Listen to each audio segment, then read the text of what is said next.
it's not a cash positive hobby? Getting laid off from your job. No kidding, man. No, no, that is Microsoft announces more layoffs.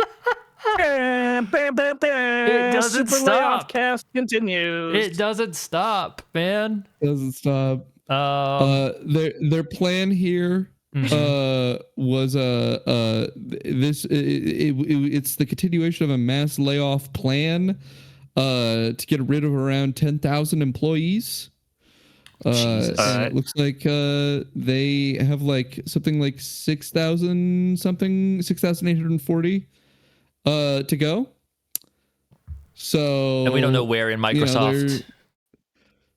Yeah. Okay. No, not specified. It does seem like some of it is in gaming, though. All right. Yeah, that makes sense. They've made specifically. They said, as part of this process, we've made the painful decision to reduce the size of our gaming workforce by approximately 1,900 roles. Oh, About a third of it is gaming. that's nuts, man. That is, considering how many people they brought on. Like, holy shit, that is a ton. Like, yeah. How many people from the fucking Activision? What the fuck? Yeah. There's someone's tallying it up. They were super profitable too. But that's something also that's like crazy to that's something that's like crazy to think about though. It's like they were like giga profitable, gaming and otherwise last year. They're still just like, no, fuck you. Yep.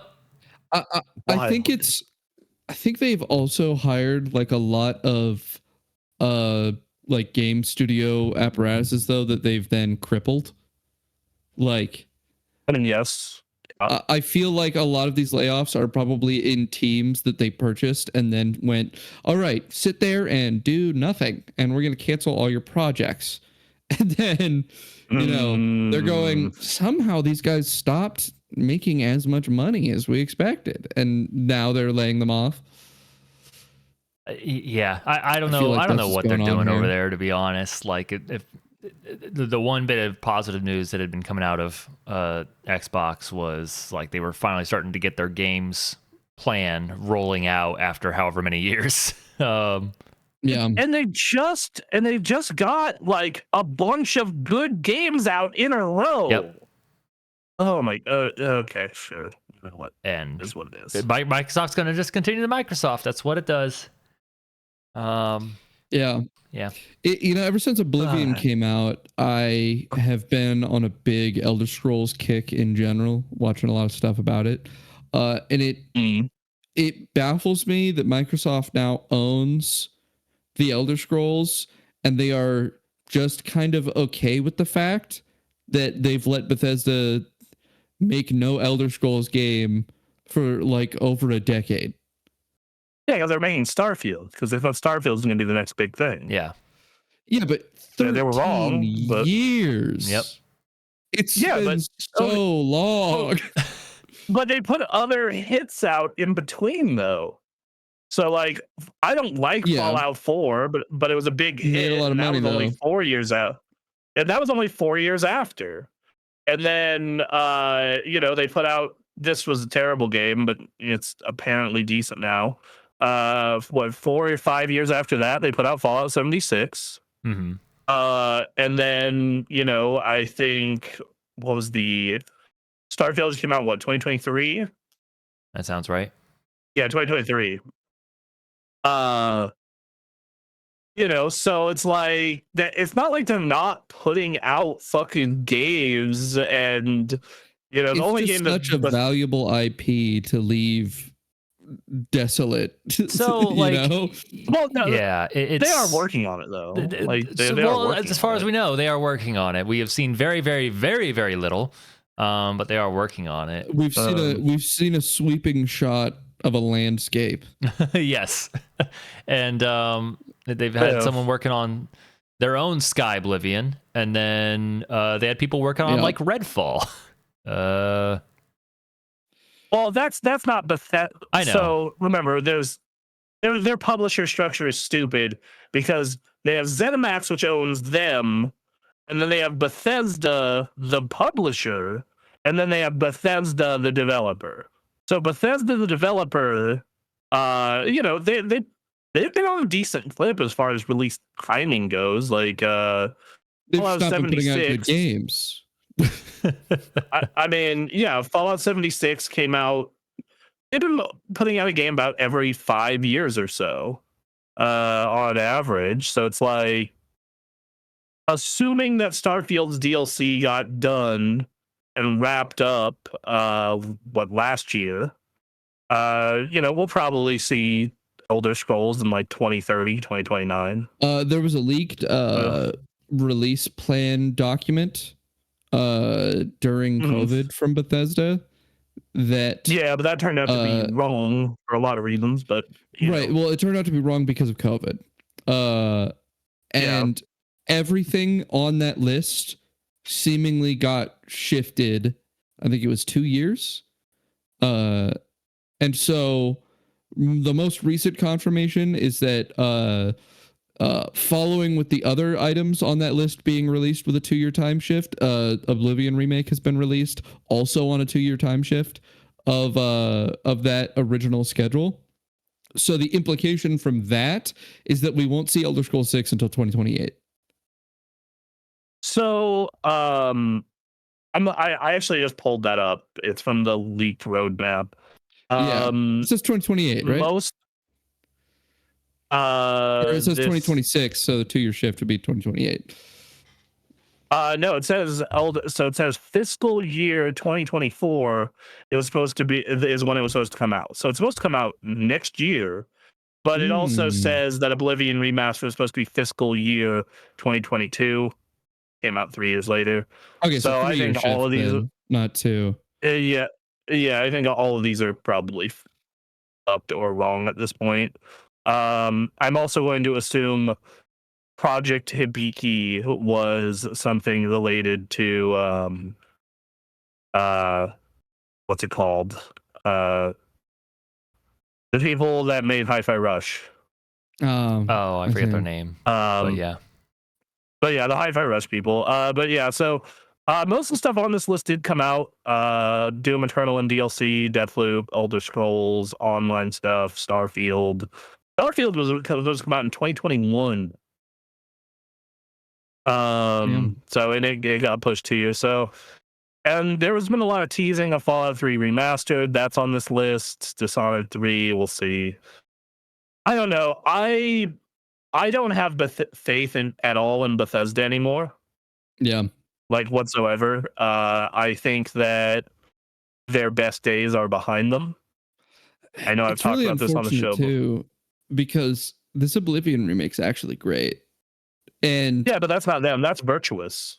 Yeah, it's just like, right. Well, that's why it feels so bad, because it's like they went to someone else and they said, "Hey, can you do this thing for us?" And it just came out like exactly like how it should have. It's literally the same game with a nice coat of paint. They fixed some detrimental bugs to the game, like things that were actually like negative on the quality of life of playing it, and then they went out of their way to maintain bugs that people would interact with regularly while playing the game. And then they fixed the jank leveling system that was like a huge drag upon playing Oblivion in general. And I'm like, yeah, in general they just made improvements to an already good game. So I'm really enjoying the Oblivion remaster, but I also feel that I am a person who says the last time Bethesda felt fresh and innovative was Oblivion. Because Skyrim was them taking Oblivion and, kind of improving, core systems. And then ever since they've been spinning their wheels. Like I fully believe ever since then they have just been spinning their goddamn wheels. And since then, and at the time of Oblivion and even Skyrim, they were king of the genre. They were like, this big RPG free roam thing. Right. And since then, they have been beaten by other studios at that game. Yeah. Like they, Cyberpunk Cyberpunk's and good. Witcher 3 are both significantly better RPGs than anything Bethesda has ever made. Baldur's Gate, if you're willing to do the turn-based thing, like I think that they have become, like I think like if you put that Oblivion remake out, like let's wipe Oblivion from everyone's memories, right? That didn't exist. They went from Morrowind to Right. Skyrim, and you were to put out that like remaster today as a new game, like Elder Scrolls Oblivion, people would not nearly look at it as kindly. Yeah. And I think that it's because their games are fucking annoying now. Like as much as I've been Yeah. enjoying Oblivion for the writing and the story, it's like, oh, I'm in this building. I had to load to get into the building. Now if I want to go into the basement of the building, it has to load again. Yeah. Fucking awesome. The You insane idea that you level up and the game gets harder. Yes. Yeah, that's terrible. Yeah. People, yeah, that it's actually really funny when you go like have people who play the rest of the game and then go to do the Hero of Kavach like last and the main story last. Because getting in and rescuing Kavach suddenly becomes the hardest shit in the entire game. A level 30 plus Kavach is like this insane torrent of unreal powerful Daedra just pouring in. It's fucking wild. No. So I think Bethesda being I think a pretty huge part of Microsoft's gaming strategy. I think they're on a general downturn. Obviously, Blizzard has been bad for a while. Yeah, the difference with ActiBliz is they still print money in a big way. They do. So, but I think that, but Bethesda also prints money. Like you look at like Starfield. Starfield was a top 10 selling game of 2023. I just feel that a lot of their major studios are studios that are in downturn, and that I feel as though they're currently making money, and that we're gonna start noticing, why is Xbox making less money on game sales? Because a lot of games are gonna start coming out that are like tiring, Well, we do this check-in every now and then because we used to be an Xbox, not Xbox podcast, as Aaron knows. Right. Might as well do the studio check-in. 343 Industry, they haven't even changed this on their website, which just makes this even funnier now. 343 Industries is now Halo Studios. No one knows what they're working on. Everyone thinks it's a remake of Halo 1. Man. Another one. God damn it. Yep. It's to get their feet wet in Unreal Engine. They're gonna remake the first one in Unreal Engine 5. They do desperately need to do that. So Age of Empires, World's Edge people just put out Age of Mythology Retold last year. So cool. Fine. That's a game that came out. The Coalition is working on another remaster of Gears of War 1, and then they have not put out a new video game since 2019. No idea what they're working on. Yikes. Couldn't tell you. Oh, wait, no, that's right. They're working on Gears E-Day, which is years and years away from being out. Oh, my God. And also, I mean, that's a cool concept, like living through E-Day as young Marcus and Dom. But it feels really weird that you aren't, finishing your trilogy. But I understand. Strange. Compulsion Games just put out South of Midnight. That game's dope.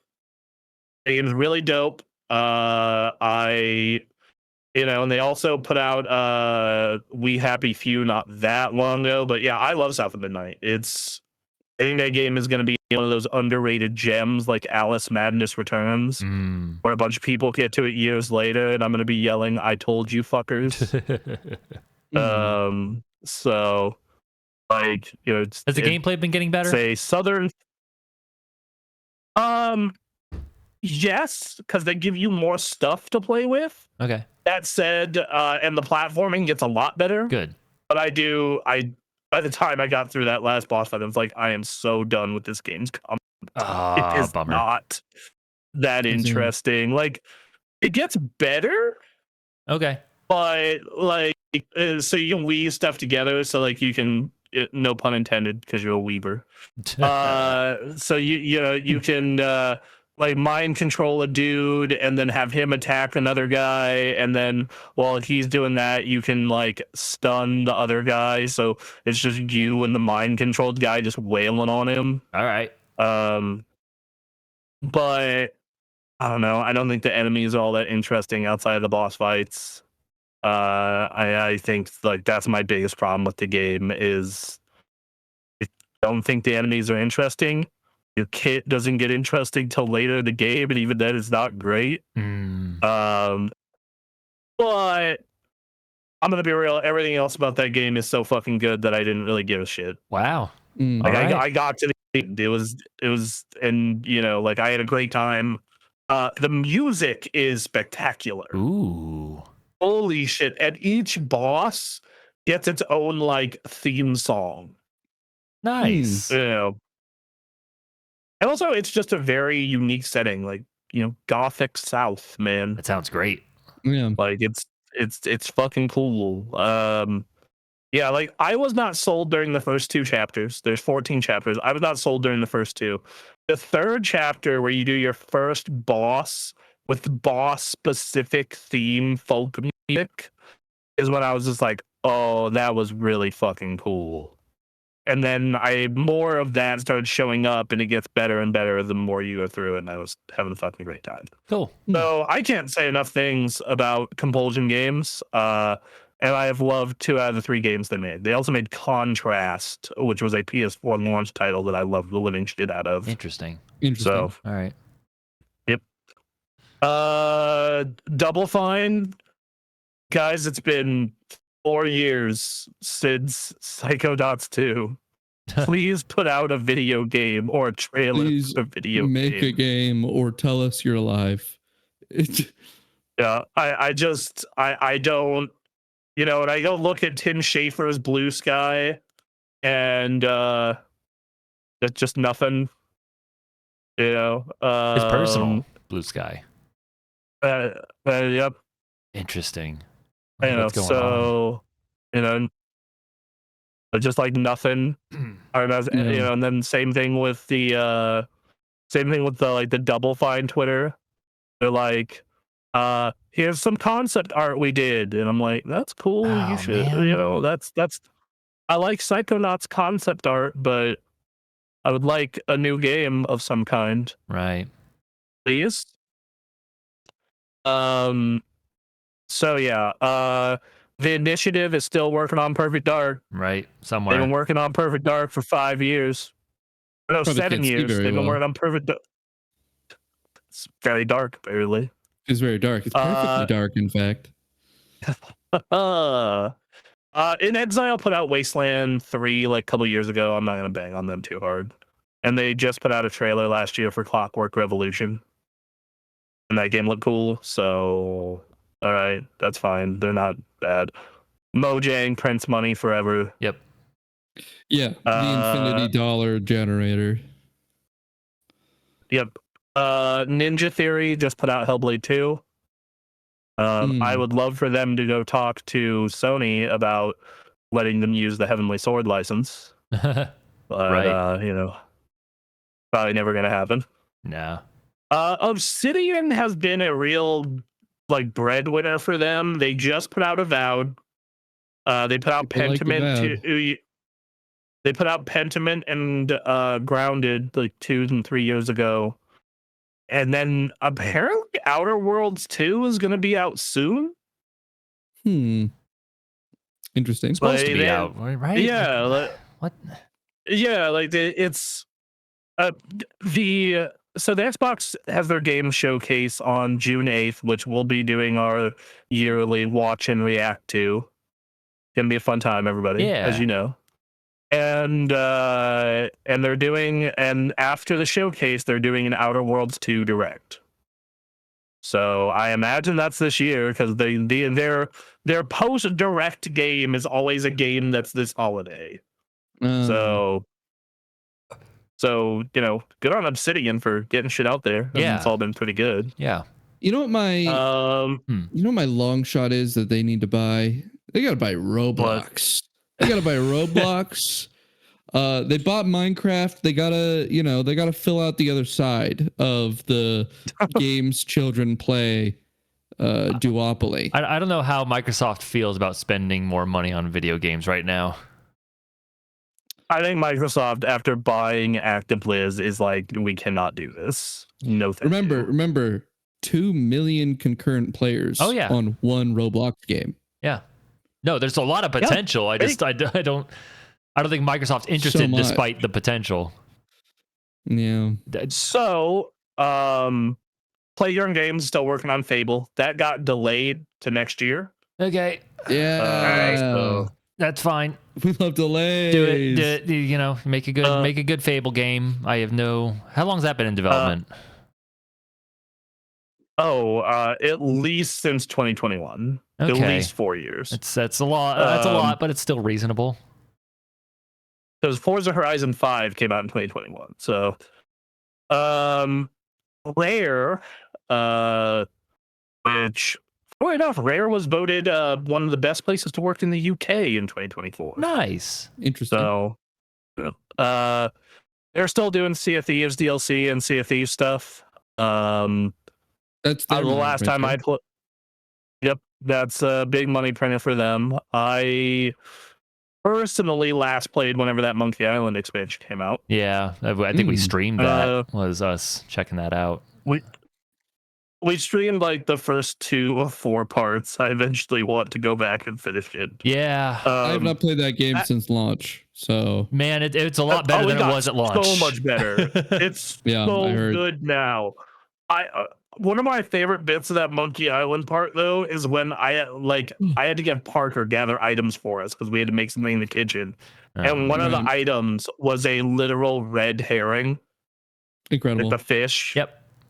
And I told him, all right, I need to go catch a red herring, and he thought I was fucking with him. That's pretty good. This reminds me of a story I'll briefly bring up of a D&D game I was playing. My DM, he as one of the props gave us a book in real life that was of a bunch of animals. It was a big encyclopedia of animals, and one of the pages was dog-eared. So we went, oh, this is the hint page. It was the page that had a red herring on it. Uh-huh. It was an incredible move. That's pretty great. Very good. Oh my god. Oh, that's pretty good. All right, so Rare is they're also working on Everwild? Yeah, they're working on Everwild, which apparently restarted development like a year and a half ago. Yep. So we'll see. We'll see. The brand new IP, and they don't say much about it. Yeah, no, they're not ready yet. Fine. Turn 10 just put out a wildly disappointing Forza game 2 years ago. Like they was the first Forza Motorsport in like 6 years, and me and Anthony were both just like, man, this kind of bad. So there's that. It might have gotten better because they keep updating it, but who knows? Undead Labs keeps making and keeps delaying State of Decay 3. Oh, right.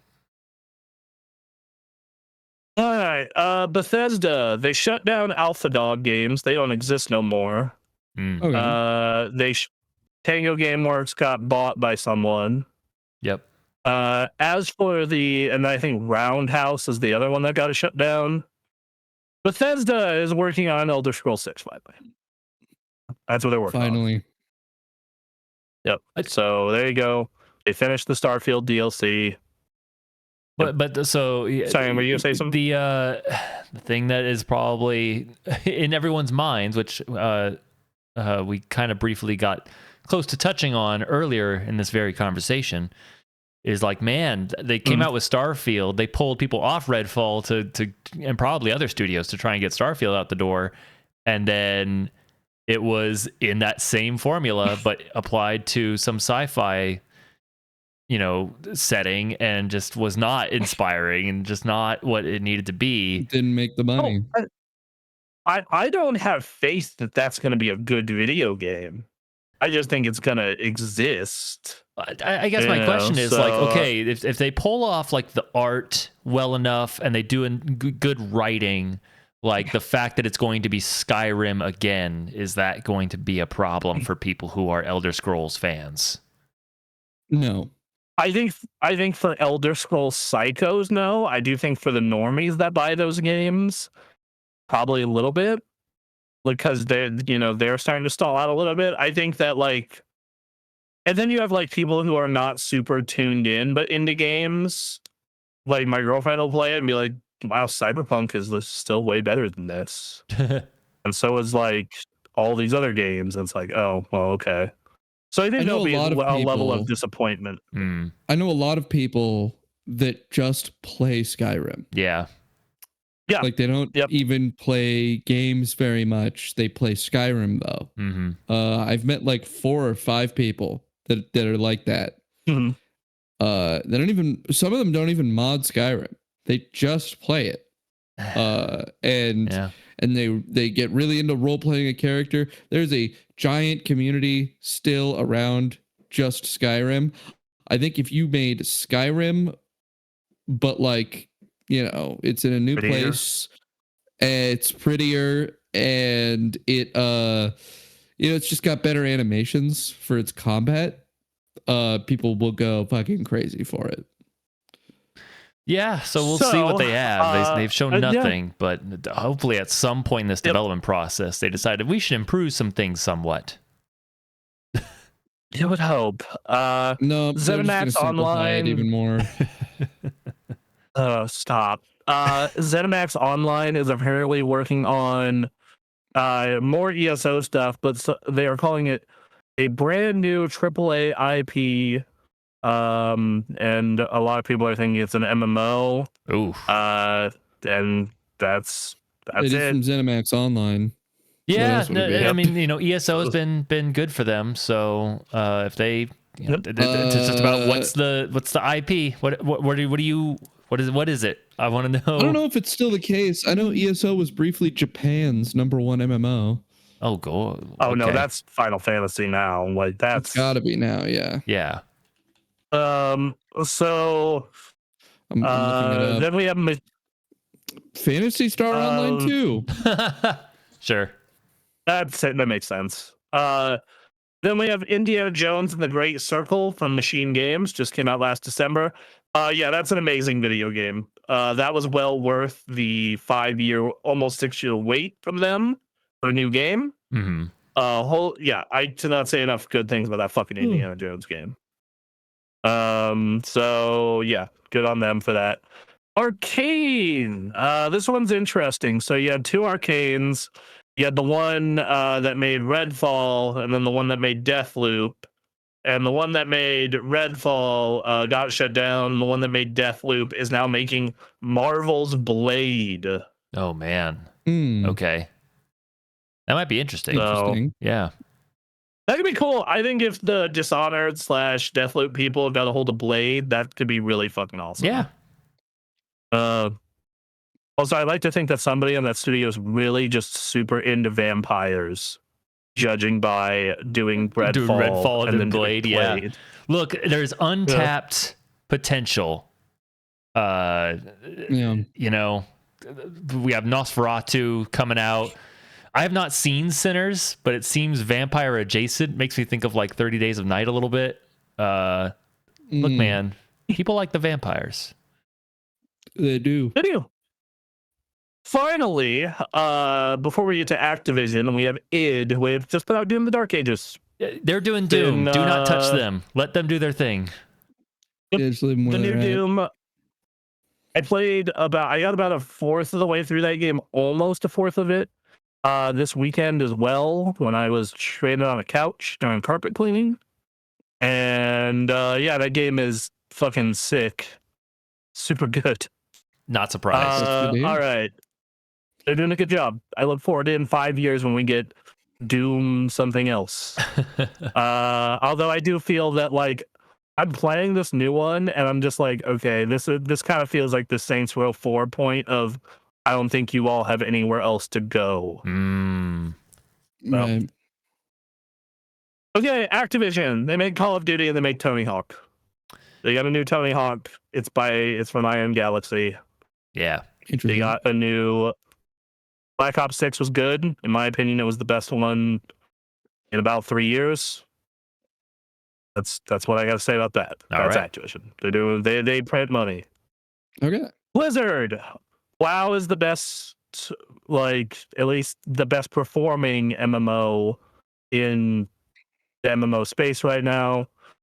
Overwatch is finally getting its shit together. It seems like they brought back 6v6. They're doing more collabs. They're doing everything they can to get people to come back. I have not. I probably won't. Not with Rivals out. But no, not with Rivals out and still in a very good place. Hearthstone is continuing to be a money printer that it always has been.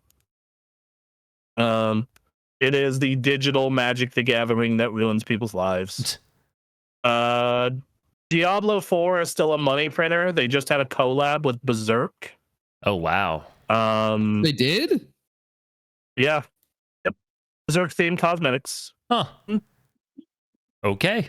Yep. Do I gotta check that out? That's fucking. I don't play Diablo 4. I love Berserk though. I really enjoy Diablo 4, though my girlfriend and I are the definition of gig casuals, where we beat the story and then we mess around with some other stuff, and that's kind of it.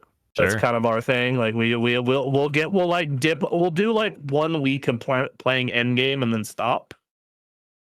And then apparently they still have an RTS team for some reason, which just put out remastered versions of Warcraft 1 and 2 and fixed the Warcraft 3 remaster.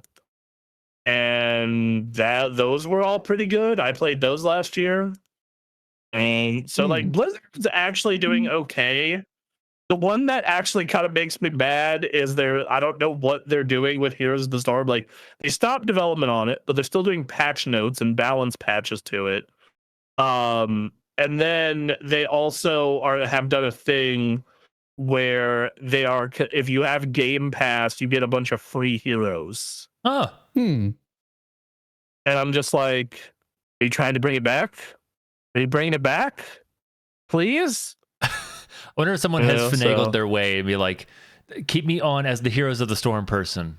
I will just maintain that and keep people playing. And as long as people are there spending money.